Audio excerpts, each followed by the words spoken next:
Très bien, bonjour, il est 9h15, donc nous allons commencer cette présentation du bachelor en sociologie à laquelle vous vous êtes connectés maintenant.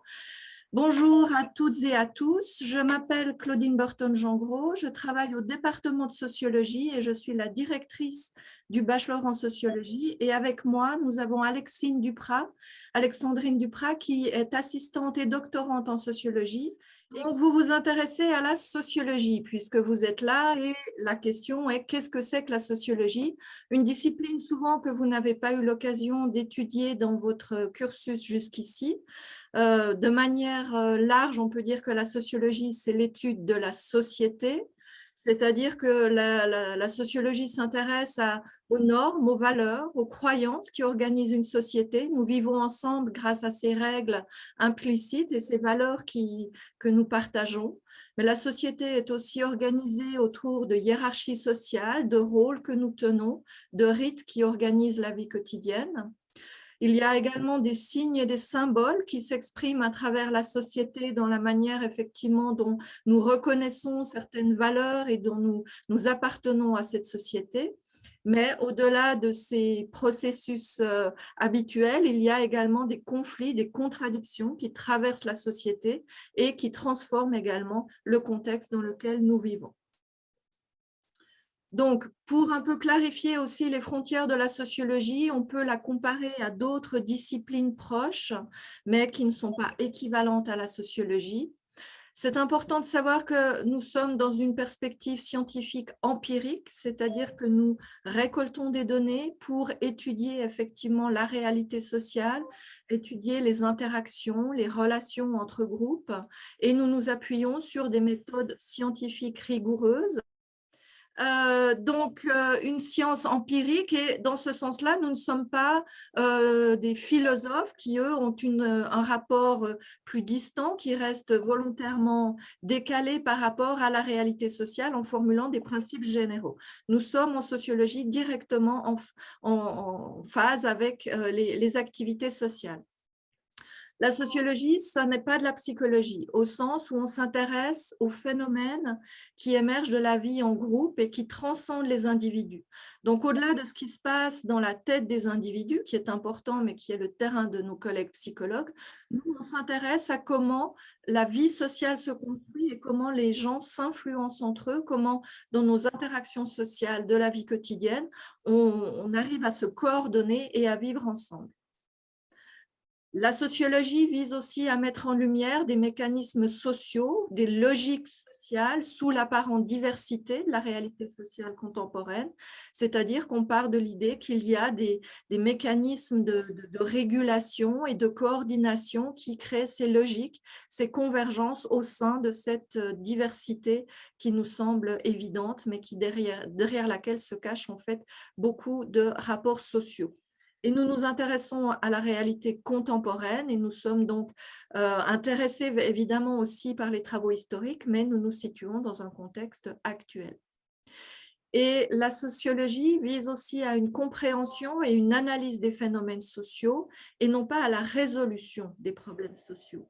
En cela, nous sommes une approche scientifique de ce contexte et nous ne sommes pas dans une perspective de travail social ou de politique publique qui, eux et elles, visent à organiser la vie en société et à structurer les rapports.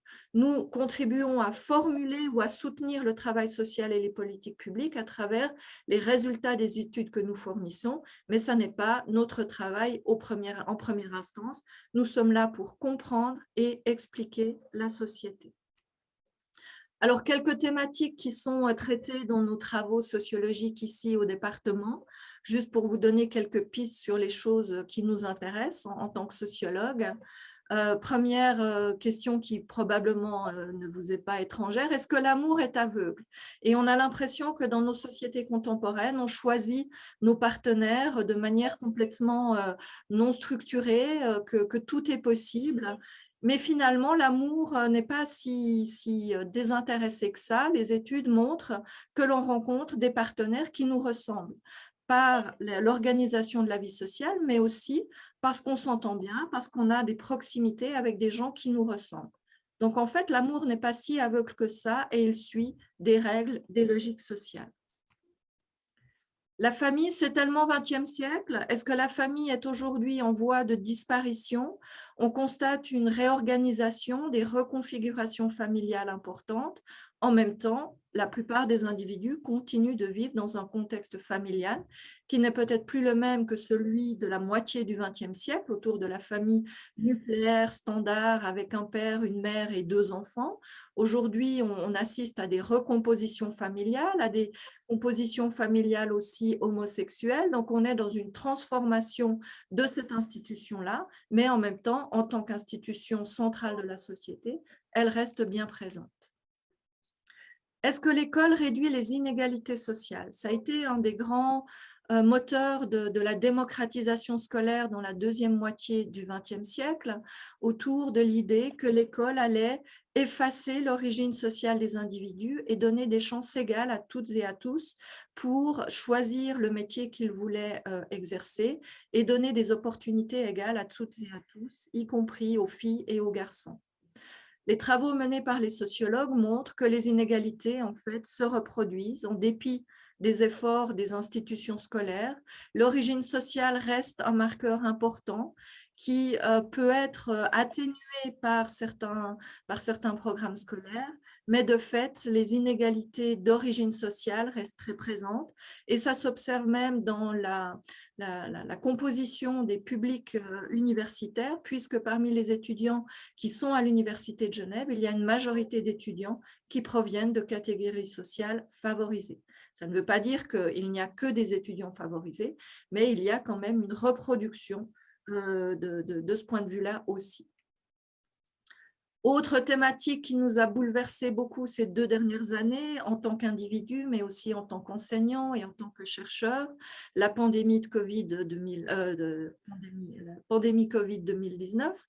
Et une question ou une première idée était que ce virus biologique allait finalement toucher tout le monde de la même manière, qu'il n'y aurait pas d'inégalité sociale dans ce domaine-là.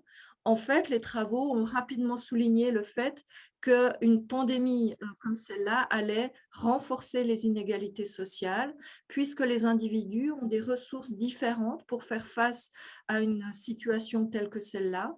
On voit que les milieux sociaux défavorisés ont été plus affectés par la pandémie.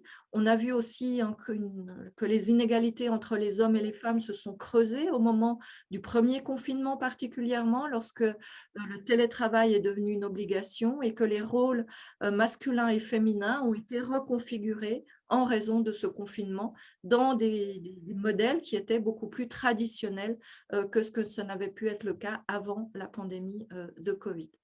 Donc, c'est quelques exemples rapidement évoqués pour vous montrer différentes thématiques que nous étudions dans le département et le genre de questions auxquelles nous nous intéressons.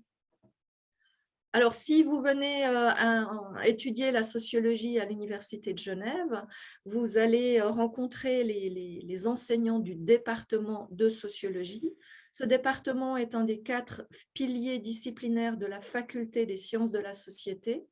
C'est par ailleurs le plus important département de sociologie à l'échelle suisse.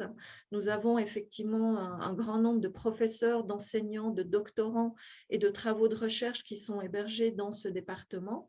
Et une autre caractéristique de notre département est d'être ce qu'on appelle généraliste, c'est-à-dire qu'on s'intéresse à beaucoup de domaines de la vie sociale, on s'intéresse également à des méthodologies, à des manières de réaliser de la recherche très diverses, et ceci grâce à la palette des personnes qui sont engagées dans ce département et qui donc y enseignent. Vous avez ici les collègues avec lesquels je travaille sur des thématiques que je vous présente maintenant dans la prochaine slide. Donc, les personnes que vous avez vues sur le slide précédent sont actives, conduisent de la recherche dans des domaines aussi variés que ceux qui sont indiqués ici, dans le domaine de la santé, de la médecine, des risques et des organisations. C'est un domaine dans lequel je suis moi-même active et ma collègue Mathilde Bourrier.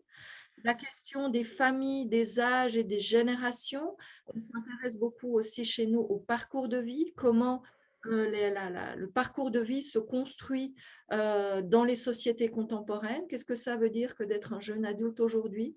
Qu'est-ce que ça veut dire que d'entrer à l'âge de la retraite aujourd'hui? Et ce sont mes collègues Cornelia Hummel et Eric Widmer, notamment, qui s'intéressent à ces thématiques-là. On travaille également sur les migrations et les dynamiques urbaines avec les travaux de Sandro Catachin. La question des migrations est aujourd'hui centrale dans nos sociétés. Des migrations qui s'orientent souvent vers des contextes urbains et donc qui reconfigurent aussi les manières de vivre ensemble dans les sociétés d'accueil, comme c'est le cas de la Suisse. Les inégalités sociales et les politiques sociales, nous nous intéressons à comment se traduisent concrètement ces inégalités sociales entre milieux sociaux, entre les hommes et les femmes, entre catégories de personnes qui ont migré et les populations nationales, et ceci en lien avec des questions de politique sociale, avec notamment notre collègue Jean-Michel Bonvin. Question de consommation et de comportement durable, de durabilité. Marlene Saakian est une spécialiste de ces questions-là. Elle s'intéresse notamment à des questions de consommation d'énergie et de consommation autour de l'alimentation dans les sociétés contemporaines. Et puis, un tout nouveau collègue qui vient de démarrer chez nous, Nicolas Baya, adopte une perspective sociologique sur les sciences et les techniques pour comprendre comment se construisent effectivement les sciences et les techniques dans les sociétés contemporaines et quelle est leur place, quel est leur pouvoir aussi dans les sociétés modernes, avec une perspective qu'on appelle sciences, techniques et société. J'ai mentionné que nous adoptions différentes approches empiriques, c'est-à-dire des manières différentes d'étudier la réalité sociale.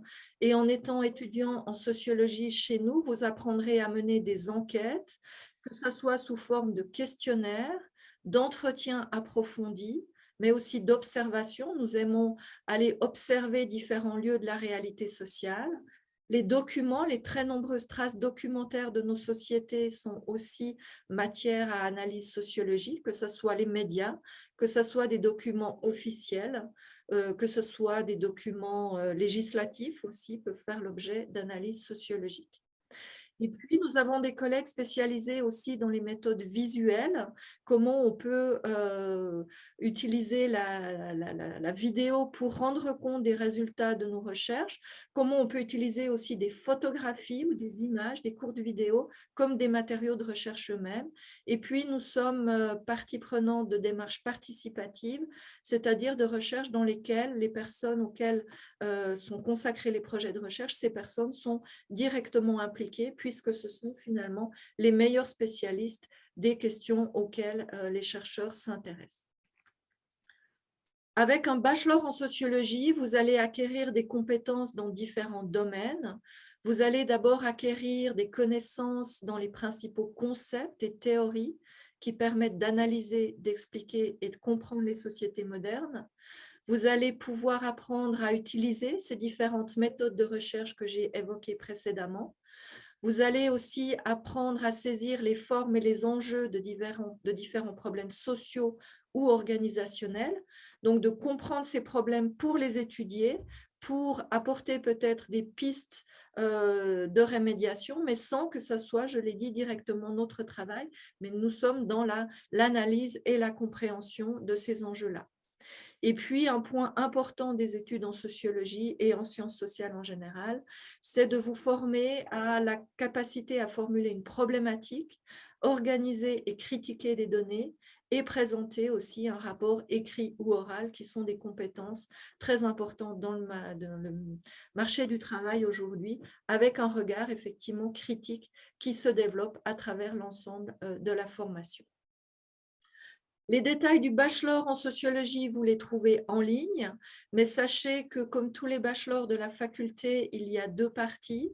La première partie qui représente la première année du bachelor est une formation transversale et interdisciplinaire avec un socle commun que nous partageons donc avec nos collègues en sciences politiques, en géographie et en histoire, économie et société. Et dans cette première année, vous allez déjà acquérir des compétences théoriques sur les grands penseurs et les grands modèles théoriques de nos disciplines, des connaissances empiriques pour apprendre à faire de la recherche et méthodologiques sur les outils qu'on met en œuvre pour effectivement conduire des travaux scientifiques. La deuxième partie représente la deuxième et la troisième année du bachelor. Les études se répartissent sur 3 ans et la deuxième partie se spécialise sur la discipline que vous aurez choisie, donc en l'occurrence la sociologie, avec une formation disciplinaire substantielle qui vous amène à aller plus loin dans l'acquisition des savoirs théoriques, empiriques et méthodologiques, avec des connaissances sur des recherches à la fois quantitatives, c'est-à-dire des grandes enquêtes par questionnaire par exemple, mais aussi des approches qualitatives, telles que c'est le cas autour d'entretiens et d'observations ethnographiques. Nous avons une proximité assez importante avec les démarches ethnographiques et anthropologiques. Les frontières entre les disciplines en sciences sociales étant toujours relativement poreuses, et vous avez d'ailleurs l'opportunité pendant votre formation en sociologie de vous spécialiser dans une deuxième discipline de la faculté et ainsi obtenir une mineure sur votre titre de bachelor. Vous pourriez avoir un bachelor en sociologie avec une mineure en sciences politiques. La grande question qui se pose, c'est qu'est-ce qu'on fait après la sociologie? Et c'est une préoccupation, la vôtre, et souvent celle de vos parents qui voient la sociologie comme une discipline pas forcément très professionnalisante.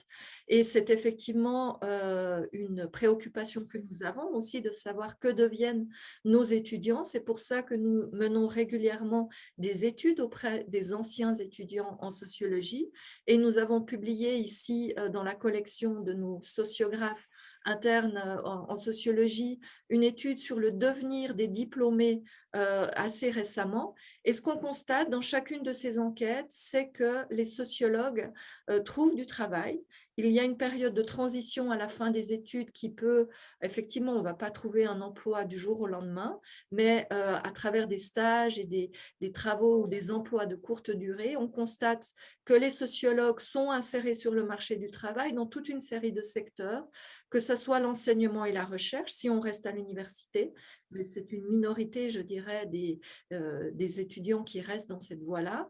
Mais dans le domaine de l'action sociale et de la santé, il y a un fort intérêt des institutions pour les personnes formées à la sociologie, dans l'administration publique, dans l'information et la communication, c'est aussi un secteur intéressé par les compétences des sociologues, les activités financières, les activités scientifiques. Il y a des laboratoires, des instituts scientifiques en dehors de l'université qui apprécient aussi les compétences des sociologues, des activités spécialisées et techniques dans différents domaines, des activités culturelles, et donc dans l'administration publique, mais aussi dans le secteur des organisations non gouvernementales, des ONG, qui engagent souvent des étudiants. Il faut savoir aussi que dans le contexte actuel, les bachelors sont importants, mais que les étudiants poursuivent souvent leur formation au niveau master avec toute une série d'ouvertures vers des disciplines en faculté à Genève, mais aussi ailleurs, qui vous sont ouvertes en ayant acquis une formation de base en sociologie. Pour vous confirmer que nous nous préoccupons de ce que deviennent nos étudiants, l'association des étudiants en sociologie, qui est très active, organise aujourd'hui même, ce soir, ici à Unimail, une conférence qui s'appelle La socio et après, au cours de laquelle 3 anciens étudiants sont invités à venir témoigner de leur parcours et parler de leur insertion sur le marché du travail aujourd'hui, après quelques temps à l'issue de leur formation en bachelor. Donc, il y a vraiment l'évidence et les liens sont aussi entretenus avec effectivement ces différents secteurs du marché de l'emploi dans lesquels nos étudiants vont trouver ensuite l'opportunité de travailler à l'issue de leurs études en sociologie. J'arrive au bout de ma présentation. Vous trouverez plus d'informations sur le site du département de sociologie auquel s'associe l'Institut de recherche sociologique. J'ai indiqué ici la page d'accueil de ce site.